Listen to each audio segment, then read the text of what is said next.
The SATs are getting an overhaul to reflect more real-world knowledge. That's good, because judging students only on test scores is like judging the host of a YouTube show on his ability to finish an analogy.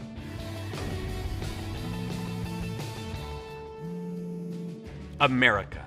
We're the land of excess, and that also applies to our standardized testing.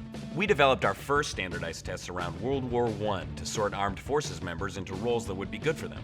Roles like guy with gun and guy with gun with a knife on the end of the gun. The SAT was developed in 1926, but wasn't widely accepted until the 1930s when it became a rite of passage for aspiring collegians. Since then, we've added too many standardized tests to count.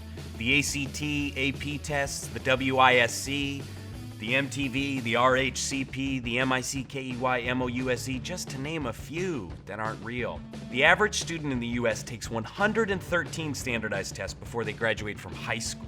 And with No Child Left Behind and Race to the Top, test scores became directly connected to teacher salaries. All over the country, you can hear teachers yelling, "Please learn what a rhombus is, Kevin. My mortgage isn't gonna pay itself." The average teacher now spends about 30% of their time on testing-related activities, taking away from the other part of their job, teaching. Test scores tied to budgets and salaries? What could go wrong? A lot. In 2009, 44 Atlanta schools manipulated their test scores, which led to the conviction of 11 educators on racketeering charges. It just goes to show you, kids, if you don't cheat, your teachers will. And America's grades aren't good. We're ranked 24th in the world in reading and 36th in math, according to OECD rankings. We're right between the Slovak Republic and Lithuania, which most of our students couldn't even find on a map. I mean, we haven't even cracked the top 20 in over a decade. We're the Joey Fatone of countries. But every developed nation has some form of standardized tests. We just need to learn from the nations ranked ahead of us. First, we could embrace individuality, like Finland has. There are 7 unique styles of learning, and by overemphasizing linguistic and mathematical, we may be missing the next Einstein.